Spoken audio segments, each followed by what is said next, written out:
Et bien WAKTP les amis, c'est Dark Magikarp, je suis très heureux de vous retrouver pour un tout nouvel unboxing d'une grosse sortie, d'une sortie majeure on va dire de ce début d'année pour tout cinéphile qui se respecte, j'ai envie de dire, pour tout passionné et pour tout fan du cinéma un petit peu historique, et voilà, puisque ce sont des films cultes comme vous l'avez vu dans la miniature.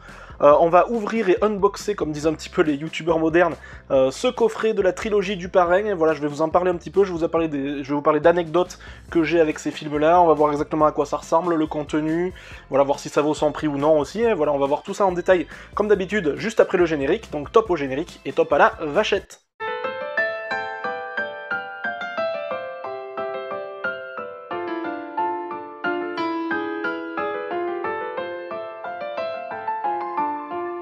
Donc coffret du Parrain sorti chez Paramount qui sort le 23 mars 2022 dans toutes nos contrées et dans toutes les bonnes crèmeries on va dire de France et de Navarre. Ce coffret, voilà, j'ai pris le coffret classique puisqu'il faut savoir qu'il sort dans deux versions totalement différentes. Et la version classique comme ceci, donc un coffret trilogie 4K comme on a l'habitude de voir, comme à l'accoutumée j'ai envie de dire, hein. Et on a un gros coffret collector avec beaucoup plus de goodies etc. pour les ultra fans et pour ceux aussi qui ont surtout de la place dans leur collection.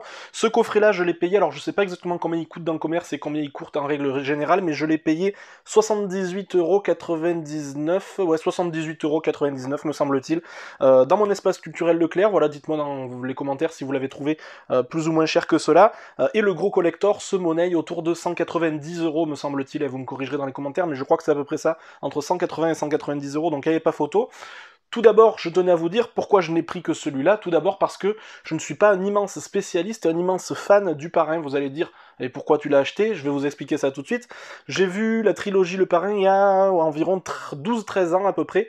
Et c'est vrai que je l'avais pas vu dans les meilleures conditions. J'avais vu ça en DVD. Je pense que j'étais pas dans de bonnes conditions. J'avais trouvé ça correct. J'avais trouvé qu'il y avait quelque chose, mais voilà, j'avais pas été marqué, on va dire. Ça fait un peu comme Scarface, etc. Il y a pas mal d'œuvres majeures comme ça qui m'avaient pas spécialement marqué. Je ne les ai pas en Blu-ray, je ne les ai dans aucune édition, que ce soit DVD, Blu-ray, etc. Donc voilà, j'ai franchi le pas. J'ai voulu les découvrir dans leur plus bel appareil et dans leur costume de soirée, j'ai envie de dire, pour me faire un avis définitif sur ces œuvres, hein, puisque voilà, j'ai pas le même œil qu'il y a 12-13 ans, j'ai pas la même passion, j'ai pas le même matos, donc il y a pas mal de choses qui font que je voulais me procurer ça, et voilà, c'est à avoir dans la collection tout simplement. Donc ce coffret est composé, voilà, sorti chez Paramount, comme je vous l'ai dit, est composé des 3 films. Alors, sur le troisième film, le coda, comme on appelle souvent, je ne sais pas si c'est la version... voilà, vous savez qu'il y a 2 versions, et je ne sais pas de quelle version il s'agit, j'ai pas encore trop regardé ça dans le détail. Si vous le savez, n'hésitez pas à me dire dans le commentaire de quelle version il s'agit. Donc le coffret, bon, assez classique hein, dans son... au niveau matériel, on va dire au niveau matériel utilisé, donc le packaging qui bénéficie quand même d'un petit embossage au niveau notamment du logo du Parrain habituel, le logo un petit peu doré ici, qui a le mérite, voilà, d'avoir un petit travail de relief. Au niveau du carton en lui-même, c'est du carton très classique, un petit peu à l'image de ce qu'on avait eu pour Retour vers le futur. Voilà, c'est pas de la grande qualité, très rigide, etc. C'est vraiment du carton assez bas de gamme, mais on a un petit peu l'habitude malheureusement aujourd'hui.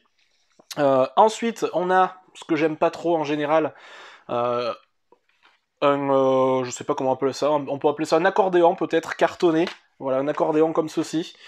Voilà, c'est pas ce qu'il y a de plus rigide, c'est pas ce qu'il y a de plus qualitatif et de moins facile à abîmer, surtout malheureusement. Mais voilà, on retrouve ça comme ceci. Un accordéon, c'est pas évident pour vous montrer. Voilà, l'accordéon avec les artworks. Et quand on découvre tout cela, je vais essayer de vous montrer du mieux que je peux l'ensemble du coffret, puisqu'on a bien sûr les 3 films dans leur version Blu-ray et dans leur version 4K, c'est ça qui est bien, si on veut prêter à un ami, etc. Ça peut être sympa, et on a aussi 3 disques de bonus, dont un en Ultra HD, c'est plutôt cool. Donc vous voyez que voilà, l'accordéon, quand il est déplié, il fait bien 70-80 cm. Est-ce qu'on regrettera, est-ce qu'on voit tout de suite ce qui nous marque vraiment quand on voit ça tout de suite, c'est qu'on a une absence totale, quasiment, d'artwork sur les galettes, sur les disques en eux-mêmes, donc ça on regrettera un petit peu, hein, pour un coffret qui se dit un petit peu collector pour le 50e anniversaire, puisque le premier opus est sorti en 1972, voilà, ça je vous l'avais pas dit, ça aurait mérité peut-être voilà, un bel artwork pour une version qui se dit limitée et collector, donc assez déçu de ce côté-là. Content d'avoir 3 disques de bonus, les suppléments ont l'air d'être assez intéressants, et aussi, surtout, on a des suppléments totalement inédits que l'on n'avait pas, dans les versions Blu-ray classiques, donc ça peut être sympa. Alors comment il se replie ce machin, j'arrive pas à le replier, je sais pas, voilà, comme ça. Donc voilà, bon, c'est voilà, c'est simple et efficace, on va dire. Ils se sont pas trop creusé la cervelle, et c'est le minimum syndical, j'ai envie de dire. Pour ce coffret-là, voilà, on n'a rien d'autre et on n'a pas d'objet collector, on n'a rien de particulier qui puisse nous faire acheter cette version pour les goodies, pour les posters, ce genre de choses, pour ceux qui sont friands de ce genre de choses. Ça sera uniquement sur le coffret à 190 €. Je vous montre un petit peu l'arrière, voilà, vous savez que le parrain est sorti en 72, le numéro 2 en 74 et le numéro 3 en 1990.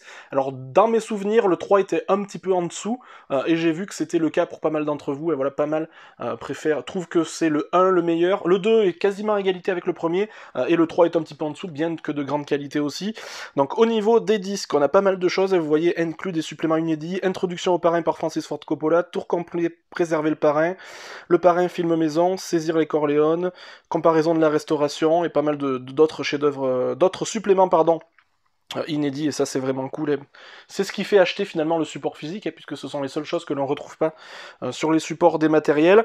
On a du Dolby Vision et du Dolby Audio bien sûr, ainsi que du Dolby True HD sur l'ensemble des galettes, et sur les disques 4K on a donc du Dolby Vision, de l'anglais en 5.1 sur un Dolby True HD, et on a du 5.1 Dolby Digital pour le français. Voilà, c'est correct, sans plus pareil, voilà, il n'y a rien d'extraordinaire, et c'est du grand classique, et c'est cela pour l'ensemble des 3 films, je suis en train de vérifier. Ouais, on a la même piste sonore, et du Dolby Vision pour l'ensemble des 3 films, donc voilà. Bon, 78,99 €, vous me direz ce que vous en pensez, ça fait du 25, ouais, un peu plus de 25 € la galette 4K, ça reste correct, voilà, mais bon, voilà, on voit qu'ils ont fait le minimum syndical, hein, rien d'extraordinaire dans cette trilogie-là. Dites-moi ce que vous pensez de ces œuvres aussi majeures de Francis Ford Coppola. Ce que je vous ai pas dit, c'est que l'ensemble de la restauration 4K a été approuvé, me semble-t-il, par Francis Ford Coppola lui-même, donc ça c'est intéressant, c'est vraiment important de garder la vision et de respecter la vision du réalisateur, et moi voilà, j'ai tendance à mettre le filmmaker mode sur ma télé pour respecter au maximum la colorimétrie, les contrastes, les jeux de lumière, de ce que voulait vraiment le réalisateur, son objectif à l'origine lorsqu'il a tourné le film, et ça je trouve que c'est, pour les puristes, c'est vraiment primordial, donc ça a été approuvé par notre ami Francis Ford Coppola. Dites-moi ce que vous pensez des films en eux-mêmes, bon voilà, des chefs-d'œuvre que je n'ai pas présentés, Al Pacino, John Cazale, Marlon Brando, et j'en passe des meilleurs, Robert Duval, voilà, vous connaissez tous ces films-là, et voilà, il n'y a pas besoin de les présenter. Dites-moi dans les commentaires si vous avez craqué pour une de ces éditions ou non, et voilà, je pense que moi, il y avait tous les critères pour que je craque, on verra si je les apprécie un petit peu plus que la première fois. Le petit pouce bleu ou le petit pouce rouge, encore une fois, vous êtes les seuls décideurs de la chaîne, et ça ne changera pas, vous faites absolument ce que vous voulez. D'ici la prochaine vidéo, comme d'habitude, sortez couverts, portez-vous bien, et puis salut, salut!